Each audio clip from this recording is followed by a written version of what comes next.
మహనీయుడు అంబేద్కర్ గారి దయతోని ఇవాళ భారతదేశంలో సమాజంలో కలిసి మొత్తం దళితులంతా కూడా నడవగలుగుతున్నటువంటి పరిస్థితి ఉన్నది. నిజంగా ఒక్కొక్కసారి ఆలోచిస్తే అంబేద్కరే లేకుంటే మన పరిస్థితి ఎట్లుండే ఆలోచిస్తే ఎంత బాధగా ఉంటుంది. కేవలం దళితులకే కాదు, ఆయన అందరికీ ఆత్మబంధువే. మా ఆడబిడ్డలకు, బహుజనులకు, బీసీలకు ప్రతి ఒక్కరికి కూడా ఆత్మబంధువే అంబేద్కర్. అందుకే ఆయన అంటే మనందరికి అంత ప్రేమ. ఇన్ని ఏండ్లైనా ఇన్ని సంవత్సరాలైనా కూడా ఇంత ప్రేమ గురిపిస్తూ ఉంటాం. మరి కేసీఆర్ గారు అటువంటి మహనీయులందరినీ కూడా చూసి మానవత్వాన్ని ఎట్లా ప్రదర్శించాలి, ఒకవేళ మనం ఏలుబడి చేసేటటువంటి రోజు వస్తే ఆలోచన పెద్దగా ఉండాలి కానీ చూపు చిన్నవాడి వైపు ఉండాలి అని చెప్పి ఆచరించి చూపించినటువంటి వ్యక్తి కేసీఆర్ గారు. ఆలోచన గొప్పగా ఉండాలి, పెద్ద పనులు చేయాలన్న ఆలోచన ఉండాలి, కానీ చేసే ప్రతి పనిలో అట్టడుగున ఉన్నటువంటి వారిని వేలు పట్టుకొని నడిపించుకొని తీసుకుపోవాలి అనేటటువంటి ఆలోచన కేసీఆర్ గారు చేసింది.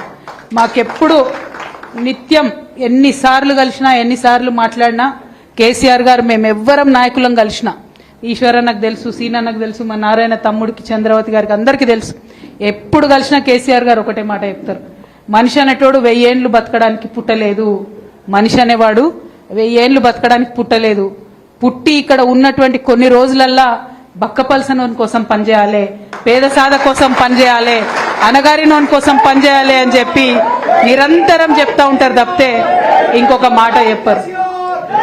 మరి అటువంటి ఆలోచన విధానం నుంచి దళితుని ధనవంతుని చేయాలి అనేటటువంటి ఆలోచన విధానం నుంచి పుట్టిందే ఈ యొక్క దళిత బంధు పథకం తప్పితే ఏదో రాజకీయాల కోసమో ఓట్ల కోసమో ఇంకో దానికోసమో కాదు. ఎందుకంటే బీఆర్ఎస్ పార్టీ ఎప్పుడైనా కూడా వచ్చే తరం గురించి ఆలోచిస్తుంది, నెక్స్ట్ జనరేషన్ గురించి ఆలోచిస్తుంది. ఇప్పుడు ఎలక్షన్ కోసం ఆలోచించదు. We think about next generation, not about this election. ఎన్నికలు వస్తుంటాయి, పోతుంటాయి, సమాజంలో అనేకమైనటువంటి కార్యక్రమాలు జరుగుతుంటాయి, కానీ నిలిచిపోయే పనులు చేయాలంటే గుండె నిబ్బరం కావాలి. అది నిండుగా ఉన్నటువంటి నాయకుడు కేసీఆర్ గారని ఈ సందర్భంగా తెలియజేస్తా ఉన్నాను. మరి మీ అందరికీ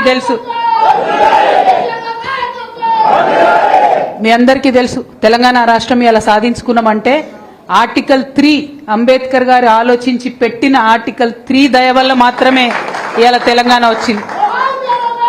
అందుకోసమే అంబేద్కర్ గారి మీద ఉన్నటువంటి ప్రేమను ప్రదర్శించడానికి ఆయన 125వ జయంతి నాడు కేసీఆర్ గారు 125 అడుగుల అంబేద్కర్ విగ్రహాన్ని ట్యాంక్ బండ్ మీద ప్రదర్శించారు. దేశంలో ఎక్కడా అంత ఎత్తైన అంబేద్కర్ విగ్రహం లేదు. కానీ ఇప్పుడున్నటువంటి ముఖ్యమంత్రి గారు ఆయన ఆలోచన చిన్నగా ఉన్నది, చూపు కేవలం పెద్దవాళ్ల వైపే ఉన్నది. అందుకే అంత పెద్ద అంబేద్కర్ ఉన్నా కూడా ఆయన చిన్న చూపే చూస్తున్నాడు. ఇంతవరకు అంబేద్కర్కి దండ వేయకుండా, నట్ట నడిబొడ్డున సెక్రటేరియట్ పక్కనున్న అంబేద్కర్కు దండ వేయకుండా ఆయన అంబేద్కర్ గారిని అవమానించే స్థాయి ముఖ్యమంత్రికి లేదు. కానీ అంబేద్కర్ వారసులైనటువంటి మనందరినీ కూడా అవమానం చేస్తున్నాడు అన్న విషయాన్ని నేను ఈ సందర్భంగా తెలియజేస్తా ఉన్నా. మరి ఈ వేదిక ద్వారా ముఖ్యమంత్రి గారిని నేను డిమాండ్ చేస్తా ఉన్నా, మీరు అంబేద్కర్ జయంతి ఏప్రిల్ 14 వస్తున్నది, ఆ లోపల ఖచ్చితంగా పెద్ద అంబేద్కర్కు రాష్ట్రంలో ఉన్నటువంటి క్యాబినెట్ అంతా కూడా పోయి దండ వేసి గౌరవించాలి. లేదంటే ఏదైతే మీరు గేట్లు వేసి పెట్టినరో అంబేద్కర్కి వాటిని బద్దలు కొట్టుకొని మేమంతా పోతాం, మా అంబేద్కర్ను ఎట్లా గౌరవించుకోవాలో ఖచ్చితంగా అట్లా గౌరవించుకుంటాం. ఎందుకు అంబేద్కర్ ప్రస్తావన ముందు తీసుకొచ్చినా అంటే అంబేద్కర్ని గౌరవించలేడు, మన ఆకలిని గౌరవిస్తాడని అర్థమవుతుంది ఆయనకు. మన బాధ కేసీఆర్ కాబట్టి ఆయనకు అర్థమవుతుంది కాబట్టి దళిత బంధు అనే కార్యక్రమం పెట్టిండు. ఆనాడు ఎన్నికలు ఉన్నాయి, ఆ ఎన్నికలు దాటడానికి ఏం చేసిండు, ఇక రేవంత్ రెడ్డి చెప్తే ఇక్కడైతే ఎవరు నమ్మరు తెలంగాణలో కాబట్టి ప్రియాంక గాంధీని పట్టుకొచ్చిండు, ఢిల్లీకి పట్టుకొచ్చి ఆమెకు వచ్చిరాని తెలుగులా ఇప్పుడు 10 లక్షలు ఇస్తున్నాం, రేపు మేము అధికారంలోకి వస్తే 12 లక్షలు ఇస్తామని ప్రియాంక గాంధీతో చెప్పించిండు. రేవంత్ రెడ్డి గారు మొహం చూసి ఓటేయలే. ఇందాక అన్నట్టు మన వాళ్ళకి కొంతమందికి అడిదికు జర గుంజుతుంది అన్నట్టు అప్పుడప్పుడు. అందుకని ప్రియాంక గాంధీని చూడంగానే సరే మరిగా ఏదో పాపం మా అక్క చెప్తుంది ఢిల్లీకి వెళ్ళి వచ్చింది, ఈమె 10 లక్షలు ఉన్నది 12 లక్షలు చేస్తా అంటుంది అని నమ్మినాం, కానీ మోసపోయినాం. మనం ఇవాళ రేవంత్ రెడ్డి గారిని డిమాండ్ చేసేది ఒకటే, ముఖ్యమంత్రి గారు మీరు ఎట్లాగూ చేయలేరు, 12 లక్షలు ఇచ్చుడు మీతో కాదు, ఎందుకంటే మీకు ప్రభుత్వం నడపస్తలేదు, సంవత్సరానికి 10,000 కోట్ల ఘాటాలో పోతున్నది పరిస్థితి, రియల్ ఎస్టేట్ కుదేలైంది, ఇండస్ట్రీస్ కుదేలైనాయి, మీరు వచ్చుడే అప్పులు అని మాట్లాడితే ఇలా దేశంలో మన రాష్ట్రానికి ఎవరు అప్పులు ఇచ్చేటటువంటి పరిస్థితి కూడా లేకుండా చేసి అందరినీ కూడా ఆగం చేసే పరిస్థితి ఉన్నది. కానీ డిమాండ్ ఒకటే, ఆల్రెడీ కేసీఆర్ గారు సపరేట్ గా డబ్బులు తీసి శాంక్షన్ చేసి 28,000 మందికి దళిత బంధు శాంక్షన్ చేసిర్రు. ఇవాళ మా తమ్ముడు మహేష్ ఆధ్వర్యంలో మీరందరు చేసిన ఉద్యమానికి 10,000 మందికి ఆల్రెడీ రిలీజ్ చేయక తప్పని పరిస్థితి వచ్చింది. ఇంకా 18,000 మంది మిగిలి ఉన్నారు. మీకు చేతనైతే ధైర్యం ఉంటే ఇప్పుడు బడ్జెట్ సెషన్ వస్తుంది, అంత లోపల రిలీజ్ చేయాలని చెప్పి నేను ముఖ్యమంత్రి గారిని డిమాండ్ చేస్తా ఉన్నా.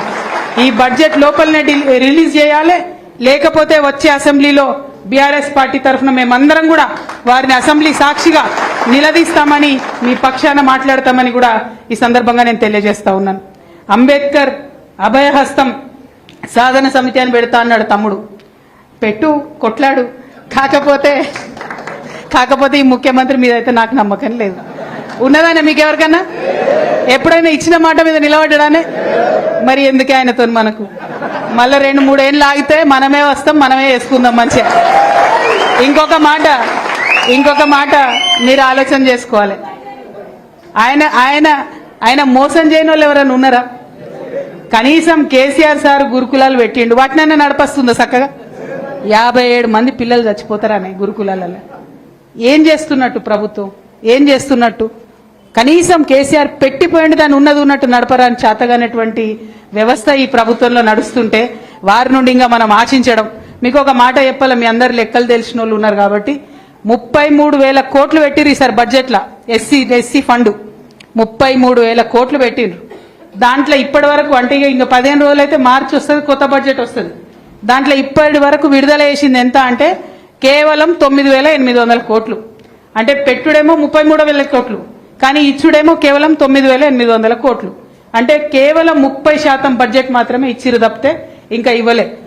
ఇంకా మిగిలిన డబ్బులు కూడా మనకు ఉంటాయి మన ఖాతాలో. ఎందుకోసం ఉంటాయి?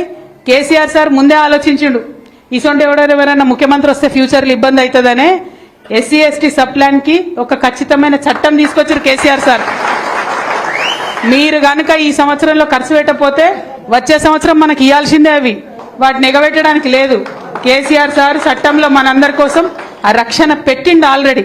కాబట్టి ఇప్పుడు ఎగబెట్టినా కూడా ఆ డబ్బులు వస్తాయి. కానీ ఆ డబ్బుల్ని సంపాదించి తెచ్చి మీకు ఇచ్చేటటువంటి మనసున్న సర్కార్ లాగా అయితే నాకు అనిపిస్తలేదు. వారిని ఒకటే ఒక భాష అర్థమవుతుంది, వారికి ఉద్యమాల భాషనే అర్థమవుతుంది. బరాబర్ మొదలు పెడదాం, మేము అసెంబ్లీలో మొదలు పెడదాం. మీరు ఎక్కడేంటే అక్కడికి నేను కూడా వస్తా, ఈశ్వరన్న కూడా వస్తా, అట్లనే మా బండ శ్రీనన్న కూడా వస్తారు. ఇవాళ కావాలనే వీళ్ళిద్దరిని పిలిపించిన. ఎందుకంటే మన దళితుల పాలిట ధనలక్ష్మి లెక్క మన అన్న అందరికీ కూడా దళిత బంధు స్కీమ్ వారి ఆధ్వర్యంలో కేసీఆర్ గారు మొదలుపెట్టింది. మరి అటువంటి లక్ష్మీపుత్రుడు ఇక్కడ ఉండాలి. అట్లనే అన్న ఎస్సీ కార్పొరేషన్ కి వచ్చిన నిధులతోనే దళిత బంధు చేసుకున్నాం. కాబట్టి తను కూడా ఇక్కడ ఉండాలనే వారిద్దరిని నేను ఇవాళ పిలవడం జరిగింది. వాళ్ళకి తెలుసు ప్రతి లెక్క, ఏ ఊర్లో ఎన్ని ఇచ్చినాం, ఏ ఊర్లో ఎట్లా ఇచ్చినాం, ఎట్లా మనం బ్యాంకులతోని కలెక్టర్లతో ఇబ్బంది లేకుండా చేసినామని తెలుసు కాబట్టి వారిని ఇక్కడ పిలిచినాం. కాబట్టి ఈ పోరాటంలో మేమందరం బీఆర్ఎస్ పార్టీగా మీ వెంట ఉంటామని ఈ సందర్భంగా నేను తెలియజేస్తా ఉన్నాను. మరి మీ అందరికీ తెలుసు వర్గీకరణ పంచాయతీ కూడా నడుస్తున్నది. అన్న చెప్పినట్టుగా వర్గీకరణ పేరు చెప్పి ఈ ముఖ్యమంత్రి గారు చేసిన మరొక మోసం ఏంటంటే, మొదలేమన్నాడు, నేను రాగానే సంవత్సరానికి 2 లక్షల ప్రభుత్వ ఉద్యోగాలు ఇస్తా అని చెప్పి ఇయ్యలేకపోయింది. ఇంత లోపల ఏమైంది, కోర్టుల ఆర్డర్ వచ్చింది వర్గీకరణ చేయాలి అని చెప్పి. అందులో మోడీ గారు చేసింది ఏం లేదు, రేవంత్ రెడ్డి గారు చేసింది ఏం లేదు. సుప్రీంకోర్టులో ఆర్డర్ వచ్చింది వర్గీకరణ చేయాలి అని చెప్పి. వర్గీకరణ చేయాలనగానే ఈయనకు ఐడియా వచ్చింది, అరే నేను ఎట్లా ఉద్యోగాలు ఇవ్వలేకపోతున్నా కాబట్టి ఒక లింక్ పెడదామని చెప్పి ఇగో వర్గీకరణ అయ్యే వరకు నేను జాబ్లు ఇవ్వబోయని మొదలుపెట్టింది. 6 నెలల తీర్పు వచ్చి ఇప్పటిదాకా ఆల్లేదు సూళ్ళలేదు అన్నట్టున్నది పరిస్థితి. ఇప్పుడు ఇక తప్పక మనందరం వెంటబడి లొల్లి పెడితే కులగణన చేయాల్సి వచ్చింది. లొల్లి పెడితే కులగణన చేసేవారైనా రిపోర్ట్ దాచుకుంటారా? అసెంబ్లీలో పెట్టాలి కదా. ఇవాళ డిమాండ్ చేస్తా ఉన్నా నేను ఈ వేదిక ద్వారా, అన్న చెప్పింది కరెక్ట్. వర్గీకరణ 2011 జనాభాతో చేస్తా అంటున్నా ఆయన. నిన్నగాక మొన్ననే లెక్క చేసింది కదా రాష్ట్ర ప్రభుత్వం. మరి మొదలు ఆ లెక్కలన్నా బయట పెట్టాలి కదా. ఆ లెక్కలు బయట పెడతలేరు. ఎందుకంటే తెలుస్తుంది కదా దళితులు 15% కాదు ఎక్కువ ఉన్నారని తెలుస్తుంది. కాబట్టి ఆ లెక్క బయట పెడతలేరు. ఒక డిమాండ్ ఏంటంటే ఖచ్చితంగా కులగణన రిపోర్టు బయట పెట్టాలి. 2 షమీమ్ అఖ్తర్ కమిటీ అని వేసిరు వర్గీకరణ మీద. మరి ఆ కమిటీ రిపోర్టు మొదలు ఇచ్చిరట, ఏమిచ్చిరో మనకైతే తెలియదు. ఎందుకు చెప్తలేరు మరి బయటకు? ఆ రిపోర్టు బయట పెట్టాలని 2వ డిమాండ్ చేస్తా ఉన్నాం. మూడోది ఇప్పుడు షమీమ్ అఖ్తర్ కమిటీకి మళ్ళా మనందరం లోలు పెడితే కొంచెం టైం ఇచ్చిరు, తప్పులు చేసినాం కాబట్టి ఇంకేదో ఆలోచన చేస్తున్నామని చెప్పి. నేను ఒకటే కోరుతా ఉన్నా, వర్గీకరణ చేసుడంటే సమస్య పరిష్కారం చేసుడు. కానీ ఈ ప్రభుత్వం ఏం చేస్తుంది, వీళ్ళకి ఇంత ఇస్తాం వాళ్ళకి ఇంత ఇస్తామని ఆధారాలు లేకుండా చెప్పి అందరు కూడా ఆగమయ్యేటట్టు, అందరు కూడా ఆందోళనకు వచ్చేటట్టు చేస్తున్నది. అంటే దళితుల మధ్యలో పంచాయతీ పెట్టేయడానికి కాదు కదా వర్గీకరణ కోరేది. ఎవరికైతే ఇన్ని రోజులు హక్కు లేదో వాళ్ళకి ఇవ్వమని కోరుతున్నాం. ఉన్న వాళ్ళది గుంజుకోమంటలేం కదా, ఉన్న వాళ్ళది ఉంటుంది, ఇవ్వని వాళ్ళకి ఎట్లా సర్దుబాటు చేయాలి, ఏ రేషియో ప్రకారం చేయాలి అని క్లారిటీగా చెప్పాలి. కానీ అది చేయకుండా, షమీమ్ అఖ్తర్ రిపోర్టు బయట పెట్టకుండా, జనాభా లెక్కలు బయట పెట్టకుండా మళ్లీ దళితులను మోసం చేసి వర్గీకరణ చేయాలి కాబట్టి మీకు జాబులు ఇస్తలేమని మొత్తం తెలంగాణ యువతను మోసం చేసేటటువంటి ప్రయత్నం ఈ ముఖ్యమంత్రి గారు చేస్తా ఉన్నారు. ఈ ప్రయత్నాన్ని మేము తీవ్రంగా నిరసిస్తా ఉన్నాం. వర్గీకరణ వంకతోని జాబ్ క్యాలెండర్ మీరు ఆపొద్దు, వర్గీకరణ తక్షణమే చేయండి. అన్ని కూడా మీకు ముంగట ఉన్నాయి, బయట పెట్టండి, ట్రాన్స్పరెంట్ గా అందరిని పిలిచి మాట్లాడి వర్గీకరణ చేయండి అని చెప్పి మేము డిమాండ్ చేస్తా ఉన్నాం. కేవలం విద్యా ఉద్యోగాలలోనే కాదు, రాజకీయాలలో కూడా వర్గీకరణ చేయాలి. లోకల్ బాడీ ఎన్నికలు తొందరలో వస్తున్నాయి కాబట్టి అన్ని వర్గాల ప్రజలకు కూడా చక్కటి అవకాశాలు వస్తాయి. సర్పంచ్లు అయ్యేటిది, ఎంపీటీసీలు అయ్యేటిది, జెడ్పీటీసీలు అయ్యే అవకాశం వస్తుంది. కాబట్టి వర్గీకరణ రాజకీయాల్లో కూడా జరగాలనేటటువంటి చర్చ అందరి దగ్గర జరుగుతున్నది. ఆ విషయంలో కూడా ప్రభుత్వం చొరవ చూపాలని చెప్పి కోరుతూ, మరి ఈ జెండా చూస్తేనే గుండె నిండినట్టుగా ఉంటది. మరి ఒక పక్క గులాబీ జెండా, ఇంకొక పక్క నీలా జెండా, రెండు కలిస్తే అద్భుతమైనటువంటి ఉద్యమ స్ఫూర్తి గుండెల్లోంచి ఉబికి వస్తుంది. కాబట్టి మీ చెల్లెగా ఎప్పుడు మీతో పాటు కలిసి నడుస్తాను. ఈ ఉద్యమమైనా అది ఇంకేదైనా అని చెప్పి మళ్ళొక్కసారి తెలియజేస్తూ, ఇంత దూరం నుండి వచ్చిండ్రు, మరి భద్రంగా ఇంటికి చేరండి. అందరికీ కూడా సెలవు. Thank you. జై తెలంగాణ, జై తెలంగాణ, జై భీమ్, జై భీమ్.